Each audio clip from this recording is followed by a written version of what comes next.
Hello dear student. तो कैसे हैं आप सभी। आशा करता हूं कि मस्त होंगे, स्वस्थ होंगे एवं अपनी अपनी परीक्षाओं की तैयारी में लगे होंगे।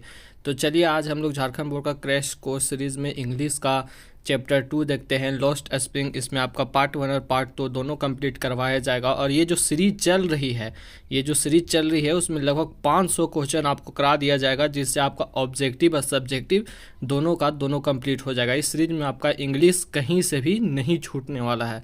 तो चलिए ये है चैप्टर लॉस स्प्रिंग, जिसके लेखक हैं एनिस जंग। ये एनिस जंग द्वारा लिखित एक कविता मतलब पाठ है। उसके बाद चलिए पार्ट 1 में हम लोग चलते हैं। इसका 2 पार्ट है। पार्ट 1 देखते हैं हम लोग कि something I find a rupees in the garbage. Part 1 यहीं से स्टार्ट होता है, something I find a rupees in the garbage. ये है पार्ट 1। तो पार्ट 1 के बारे में चलिए हम लोग कुछ महत्वपूर्ण चीज़ जानते हैं। The first part talks about the writer impression about the life of unfortunate rag picker. इसमें रैग पिकर के बारे में बताया गया। रैग पिकर मतलब वो होता है कि जैसे बच्चे देखते हैं ना कि कहीं कोई बोतल चुन रहा है, कहीं कोई कुछ चुन रहा है, तो उसको रैग पिकर कहा जाता है। ये लोग जो गार्बेज चुनते हैं। The rag picker migrates from Dhaka. अब जो लेखक वहाँ पे रैग पिकर देखता है वो कहाँ से माइग्रेट किया हुआ रहता है? ढाका से।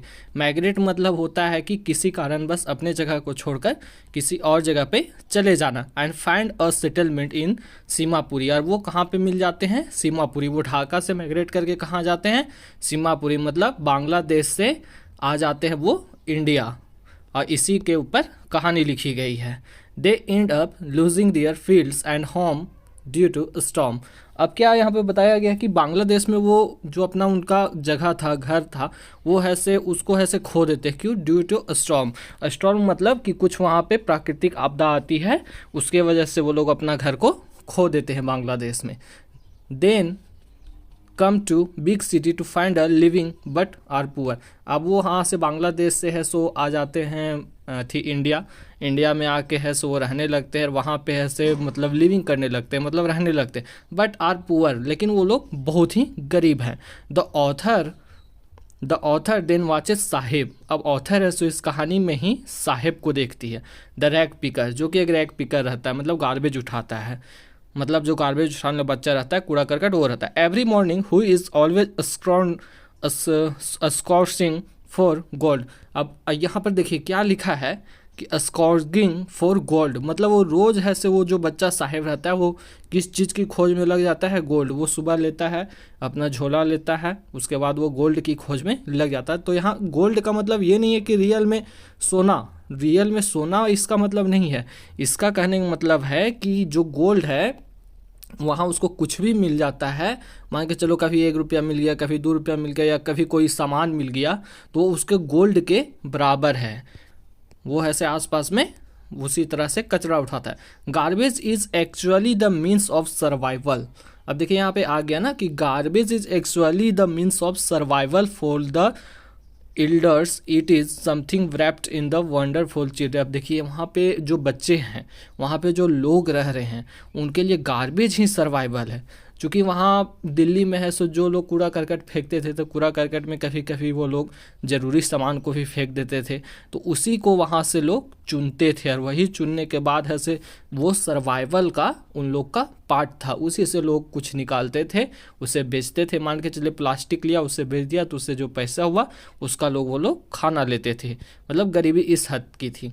Something the children find a coin और 2 फ्रॉम इट। अब वहाँ पर कभी कभी ऐसे बच्चा लोग 1 या 2 रुपया का क्वाइन भी पा लेता था। Even this kids have desire and ambition but they have no clue about how to achieve them. अब देखिए क्या है ना कि वहाँ के बच्चों को डिज़ायर एम्बिशन था, वहाँ के बच्चों को भी सपना था, लक्ष्य प्राप्ति करना था। वहाँ के बच्चे सपना देखते थे, लक्ष्य प्राप्ति करना चाहते थे, but they have no clue about how to achieve them. But उन लोगों को ये नहीं पता था कि आखिर इसको हम पाएंगे कैसे, इसकी कमी थी।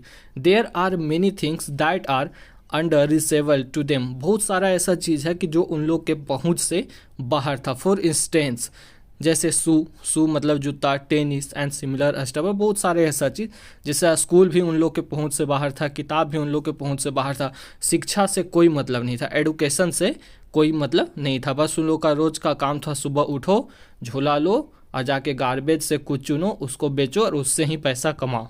तो इसमें फिर साहेब उसी तरह करता है। और साहेब भी है सो गार्बेज पिकर ही रहता है। हम लोग सभी जानते हैं, कहानी में आप पढ़े भी होंगे, बुक कभी ना कभी आप लोग ज़रूर पढ़े होंगे। उसमें है सो वो मिलता है ऑथर से, जो ऑथर रहता है उससे मिलता है, उसे सारा चीज़ बताता है कि नहीं हम लोग गार्बेज चुनते हैं, ऐसे वैसे बहुत सारी कहानी है। उसके बाद फिर लास्ट है कि later on Saheb started working at the tea stall. जब आप कहानी के अंतिम चरण में जाइएगा तो वहाँ आपको पता चलेगा कि जो साहेब है वो टी स्टॉल पर काम करने लगता है, चाय की टपरी पर काम करने लगता है, और उसे 800 रुपया पर महीना मिलता है तथा गेट टू ईट फूड, और उसके खाना भी मिलता है। But the job takes away his freedom. लेकिन यहाँ पे देखिए एक शब्द दिया गया है कि but the job takes away his freedom, but उसका फ्रीडम को वो छीन लेता है।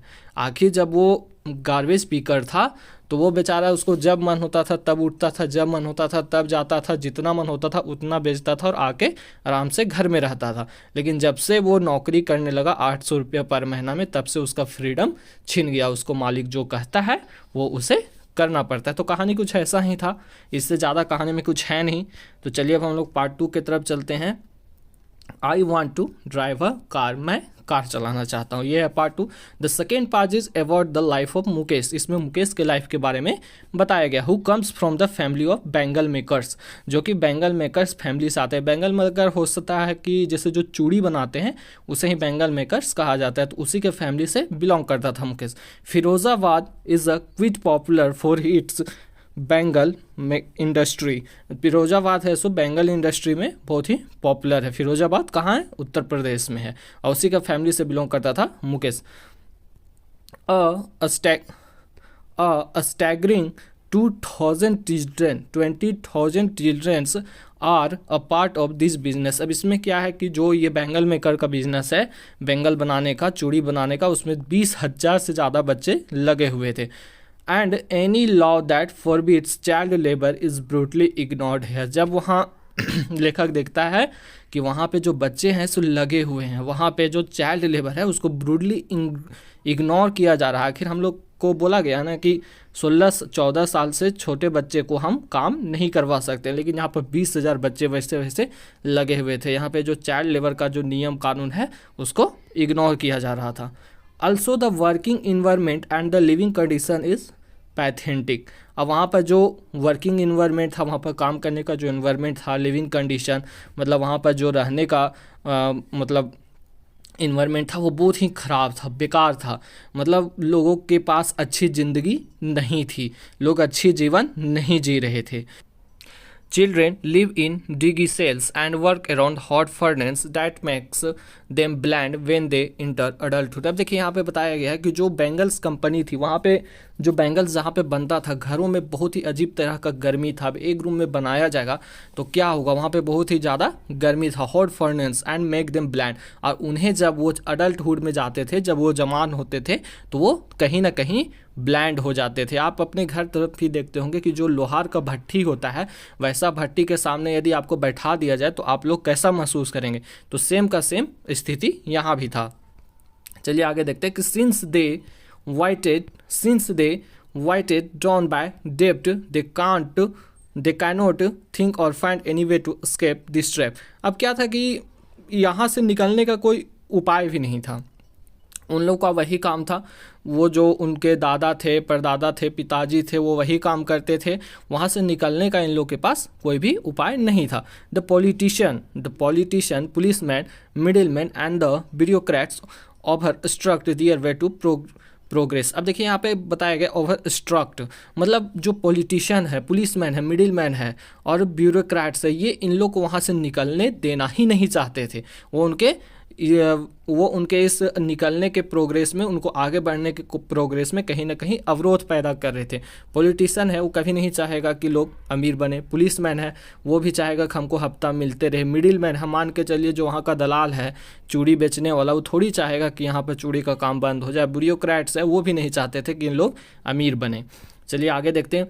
Most women in such families think that this is their fate and just follow the tradition. अब जो वहाँ पे जो मोस्ट वोमेन है, वोमेन से मतलब वहाँ की महिलाएं हैं, वहाँ के जो लोग हैं, उन लोग को लगता था कि this is fate and this is this is their fate and just follow the tradition. वो लोग को लगता था कि हम लोग का जीवन का यही काम है, हम लोग का यही ट्रेडिशन है, तो हम लोग को यही काम ही करना चाहिए, इसके अलावा आगे बढ़ने का कोई भी उपाय नहीं सोचना चाहिए। But Mukesh is very different from the rest of the folks there. But Mukesh जो है से इन लोग से अलग था, वो चाहता था कि हम कुछ अलग करें। अब मान के चलिए जो पंडित घराने में पैदा हुआ है, जरूरी नहीं है कि वो पूजा पाठ ही करवाए। जो बढ़ई घराने में पैदा हुआ है, वो उसका भी जरूरी नहीं है कि वो बढ़ई का ही काम करे, वो चाहे तो कोई और काम कर सकता है। तो ऐसा ही मुकेश सोचता है। He has dream of becoming a motor mechanic. उसका ड्रीम क्या था? मोटर मैकेनिक बनना। The garage is quite far from her house but he shall walk.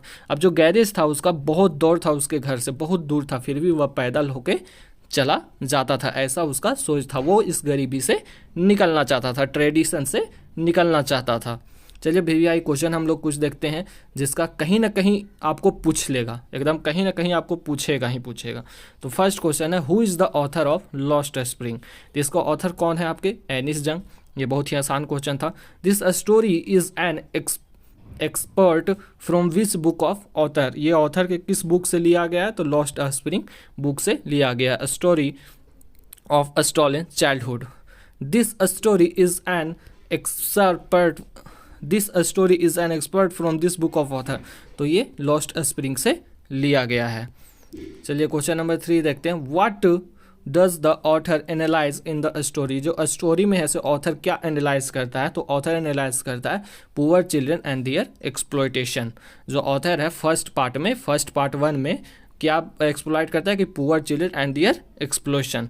What forces the children to live life of exploitation. उसको क्या है सो एक्सप्लॉयनेशन में force करता था, बच्चों को एक्सप्लॉयनेशन में रहने के लिए क्या फोर्स करता था? तो एक्सट्रीम पॉवर्टी। वो लोग इतना गरीब थे ही कि कोई भी काम उन लोग करने के लिए राजी हो जाते थे, पैसा था ही नहीं तो कुछ भी कर लेते थे।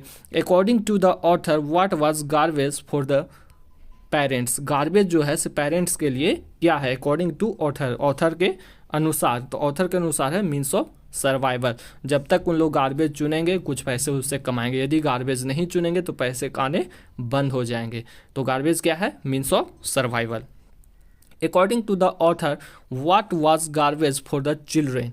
अकॉर्डिंग टू द ऑथर मतलब जो कवि है उसके अनुसार what was the garbage for children. जो गार्बेज है सो चिल्ड्रेन के लिए क्या है? बच्चों के लिए जो गार्बेज है वो क्या है? तो ये वंडर मतलब कि वो उन लोग की दुनिया है, उन लोग वहीं पे जाके सर्वाइवल के लिए चीज़ों को चुनते हैं और उसे बेचते हैं। Who was Saheb.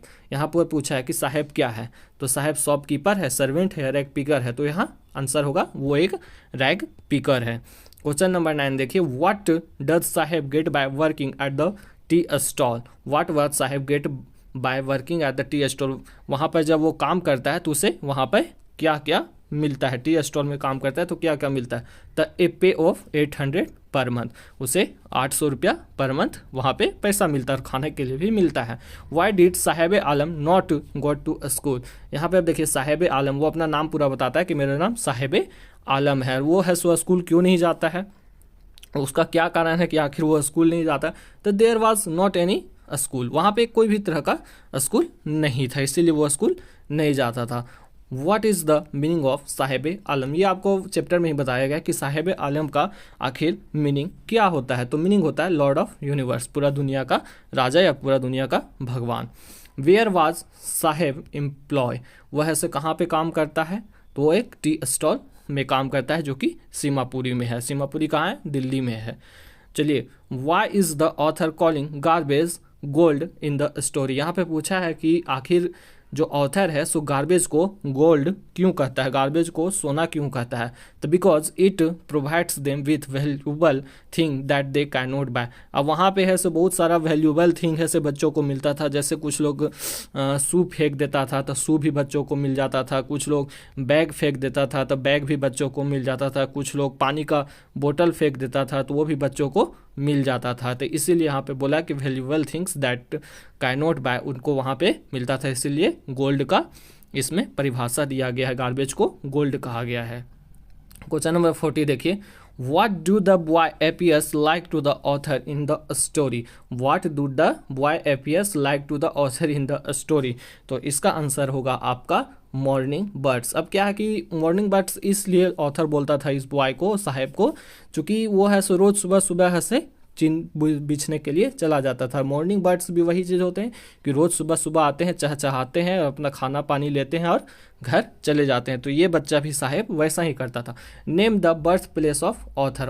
ऑथर जो इसमें है एनिस जंग, उसका बर्थ प्लेस क्या है? तो ऑथर का बर्थ प्लेस है राउरकेला। राउरकेला कहाँ है? तो ये है छत्तीसगढ़ में। What does the title lost spring symbolise? इसमें से लॉस्ट स्प्रिंग जो है वो क्या सिंबलाइज करता है? टाइटल जो है लॉस्ट स्प्रिंग वो क्या बताता है, इसका क्या सिंबलाइज करता है? तो लॉस्ट ब्लूमिंग चाइल्डहुड, मतलब चाइल्डहुड जो है यहाँ पे बच्चों का जो जीवन है, जो सबसे अच्छा जीवन बच्चों का होता है, वो लॉस्ट हो रहा है, मतलब उससे खो रहा है। वो लोग बच्चे में ही पैसा कमाने के लिए निकल जाते हैं। तो इसका यही चीज़ सिंबल करता है। Saheb hailed from which place? Saheb hailed from which palace? तो इसका आंसर होगा ढाका। ढाका से वो कहाँ से आया था? तो ढाका से आया था, बांग्लादेश से आया था। Where is Seemapuri? सीमापुरी कहाँ है? सीमापुरी कहाँ है आपको बताएं ना अभी हम कि सीमापुरी है सो दिल्ली में है। अब दिल्ली के कौन से साइड में? तो ईस्ट दिल्ली में। सीमापुरी कहाँ है? ईस्ट दिल्ली में है। क्वेश्चन नंबर 19 देखिए, who are responsible for the poor condition of bangle makers in Firozabad? जो फिरोजाबाद में बेंगल मेकर्स है उनके पुअर कंडीशन का कौन रिस्पॉन्सिबल है, कौन उसका जिम्मेदार है? तो उसका जिम्मेदार है all of these, parents, society और ब्यूरोक्रेट्स। इसमें ऑल ऑफ दीज होगा, सभी लोग इसके जिम्मेदार हैं। What are the hazard of working in the glass Bengal industry? Glass Bengal industry में है से काम करने से क्या क्या परेशानी होता है, किस तरह का वहाँ पर झेलना पड़ता है? तो ऑल ऑफ दीज होगा। पुअर हेल्थ, वहाँ के लोगों का हेल्थ भी खराब हो जाता है। इम्पायर्ड विजन, देखने में प्रॉब्लम होता है। मिजरेबल लाइफ, और बहुत ही खराब लाइफ वो लोग का रहता है। What make the working condition of children votes in the glass industry? अब देखिए जो ग्लास इंडस्ट्री उसमें है सो बच्चों का है सो कंडीशन सबसे ख़राब कर देता है। क्यों ख़राब हो जाता है? तो इसका आंसर होगा आपका ऑल ऑफ दीज। डार्क डिगी cells without light and air. अब देखिए वहाँ पे क्या होता है कि जो काम होता है उसमें ना तो लाइट अच्छा से प्रॉपर जा पाता है, ना तो एयर जा पाता है। Dazzling and sparking of welding light. अब वहाँ पे जो वेल्डिंग होते रहता है उसका स्पार्किंग लाइट एकदम रहता है, उसको लोग नंगी आंखों से देखते हैं। हाई टेम्परेचर, वहाँ का टेम्परेचर एकदम हाई रहता है भट्ठी जलने की वजह से, तो इससे बहुत ही परेशानी होता है। जो वर्किंग कंडीशन है बच्चों का वो बहुत ही ख़राब हो जाता है। Firozabad is the centre of which industry? तो हम लोग अभी तक पढ़ते आ रहे हैं कि फिरोज़ाबाद किसके लिए सबसे ज़्यादा प्रसिद्ध है? तो है ग्लास बूमिंग इंडस्ट्री के लिए। How is Mukesh attitude different from that of his family? वो अपने फैमिली से अलग कैसे? वो अपनी फैमिली से उसका जो एटीट्यूड है, उसका सोचना है, वो अलग कैसे? तो bearing, daring and firm and clear. वो डेयरिंग रहता है, वो अपने घर में बोल देता है कि मैं ये काम नहीं करूँगा। What is Mukesh dream? Mukesh का ड्रीम क्या है? तो to be a motor mechanic. What false promises did the author make to Saheb Alam? Saheb Alam से ये पार्ट 1 का है कि साहेब आलम से जो ऑथर है वो क्या प्रॉमिस करता है? तो providing a foster home, no. Getting him job, no. Providing free food, no. Opening the school, यहाँ पे है ऑथर क्या बोलता है कि हम तुम्हारे लिए एक स्कूल खोल देंगे। That's why they left looking for gold in the big city. Here gold indicates, यहाँ पे गोल्ड क्या इंडिकेट्स करता है इस पूरा लैंड में? तो गोल्ड इंडिकेट्स करता है anything of value. But promises like mine abound in every corner of his bleak world is suggest that. तो इसका आंसर होगा आपका कि there is no shortage of promises which remain unfulfilled. Question number 28 देखिए, why had the bangle makers accepted their fate? जो bangle makers हैं वहाँ के फिरोजाबाद के, वो है सो अपना जो पूर्वजों से चला हुआ चीज़ है उसको क्यों एक्सेप्ट कर लेते हैं? तो इसका आंसर होगा all of they failed it was due to their karma. उन लोग सोचते हैं कि ये हम लोग का कर्मों का फल है। They were exploited by the police and other authorities. वो है सो पुलिस और अदर ऑथोरिटीज से भी ऐसे मतलब वो भी उन पर दबाव बनाते हैं कि तुम यही सब काम करो। They had no money to do any other business. उन लोग के पास उतना पैसा भी नहीं है कि वो लोग कोई अदर बिजनेस कर सके। 29 देखिए, which of the following is not associate with bangle makers. अब जो बैंगल मेकर्स है इसमें से क्या है कि उन लोग से एसोसिएट नहीं करता है। तो देखिए हाई टेम्परेचर तो रहता ही रहता है, फर्नेस भी रहता है, मतलब वहाँ पे है सो पूरा मतलब गर्मी रहता है, डिगी सेल्स भी रहता है, मतलब भट्ठी भी रहता है, डिज़ाइनिंग वहाँ पे नहीं है, वैसा कुछ को वैसा चीज़ नहीं है। The squatters in Seemapuri arrived as refugees from Bangladesh. Bangladesh से है से जो आए थे वो बच्चा, तो कब रिफ्यूजीज थे, मतलब वहाँ पे कब मतलब आ गए थे। तो इसका आंसर आपका होगा 1971 में। 1971 में जब वहाँ पे बांग्लादेश में लड़ाई चल रहा था, उस समय से वहाँ से रिफ्यूजी मतलब वहाँ से लोग घुसपैठिए बनकर आ गए और दिल्ली में बस गए। इसका ऐसे कुछ हिस्ट्री है, आप इसको हिस्ट्री में ज़रूर पढ़िएगा, तभी 1974-72 में जाके बांग्लादेश का निर्माण हुआ था। Can a good given lineage ever be broken, the words were spoken by। ये जो वर्ड है can a good given lineage ever be broken, ये है से वर्ड कौन बोलता है, तो ये वर्ड आपका बोलता है मुकेश ग्रैंड मदर, जो मुकेश की दादी रहती है वो बोलती है। What was Saheb's real name, Saheb का रियल नेम क्या रहता है, तो साहेब आलम रहता है। 33 क्वेश्चन है, what do the bangle symbolise in the Indian culture. Indian culture में है सब बैंगल क्या सिंबलाइज करता है, बैंगल किस चीज़ का प्रतीक है, तो ये है आपका expositions of the married Indian women. हर एक मैरिड इंडियन वुमेन के हाथ से हाथ की कलाई का सुहाग है वो bangle. In your school ready, is your school ready, who asked this question. ये जो क्वेश्चन है कि इज़ योर स्कूल रेडी, क्या उसका स्कूल तैयार हुआ, ये क्वेश्चन कौन पूछता है, तो ये क्वेश्चन आपका पूछता है द ऑथर। ऑथर किससे पूछता है, साहेब से पूछता है, जो साहेब आलम रहता है। What is Saheb watching from the fenced gate of club, club के फेंस्ड गेट से है तो साहेब क्या देखते रहता है, तो देखते रहता है two young man playing tennis, जो टेनिस वहाँ पे यंग मैन खेलते रहते हैं उसको देखता है। क्वेश्चन नंबर 36 देखिए, साहेब्स डिस्कार्ड एंड वर्म और tennis shoe are from him. जो टेनिस शू है वो उसे कहाँ से लेता है, तो ये ट्रिम ड्रू कम, उसको टेनिस शू मिल जाता है। 37 क्वेश्चन नंबर देखिए, why are the rag picker provided ration card. देखिए यहाँ पे बताया गया ना कि वहाँ पे जो रैक पिकर है उनको शिक्षा नहीं मिला है, किसी तरह का पानी नहीं मिला है, किसी तरह का बिजली नहीं मिला है, लेकिन उनको राशन कार्ड और वोटर आईडी कार्ड दोनों कुछ मिल गया है। ये चीज़ कहानी में बताया गया है। तो इसका आंसर होगा the politicians ensure cheap food to return for votes. वो उनको है सो सस्ता फूड देते हैं, क्यों देते हैं, फॉर वोट, ताकि वो उसका वोट बैंक बन सके। आई समटाइम फाइंड अ रूपी, यहाँ पे बताता है आई समटाइम फाइंड अ रूपी, मैं कभी कभी पैसे पा लेता हूँ, इवन अ 10 रुपी नोट, कभी कभी 10 रुपये का नोट पा लेता हूँ। कौन बोलता है, साहेब बोलता है। हिज आई लाइटनिंग अप, ये बोलते हुए साहेब का आँख चमक आता है। His hair lighting up means, यहाँ पे लाइटिंग अप का मतलब क्या होता है, ये जो लाइन है उसमें लाइटिंग अप का मतलब क्या होता है, तो इसका आंसर होगा हिज आई साइन, उसका आंख चमक जाता है। At the thought of finding currency in the garbage, जब वो वहाँ पे बच्चा 10 रुपये का नोट पाता है तो उसका आंख चमक जाता है। आखिर हम लोग भी रोड में जब 10 रुपये का नोट पाते हैं तो हमारी भी आंखें चमक जाती है, बचपन की ये यादें हैं। चलिए क्वेश्चन नंबर 39 देखिए, which of the following is not true about the slum in Seemapuri. अब देखिए स्लम मतलब क्या होता है, स्लम मतलब होता है झुग्गी बस्ती, जहाँ पे एकदम नाली वाला पानी रहता है, वहाँ पे लोग बस जाते हैं, उसको स्लम कहते हैं। तो सीमापुरी के स्लम के बारे में क्या इसमें से सही नहीं है वो चुनना है। तो यहाँ पे देखिए स्ट्रक्चर मेड ऑफ मड, वहाँ पे है से मड से बना हुआ है, सही है। No sewage drainage running water, वहाँ पर ड्रेनेज नहीं है, किसी भी तरह का कोई भी पानी निकालने का सुविधा नहीं। रूफ्स ऑफ टीन एंड तरपुलिन, वहाँ पे जो रूफ है छत है वो टीन का है, तरपुलिन का है। नो मोबाइल टॉयलेट्स, और यहाँ पे नो मोबाइल टॉयलेट्स है, तो इसका आंसर हुआ नो मोबाइल टॉयलेट्स। इसका आंसर क्या होगा, नो मोबाइल टॉयलेट्स।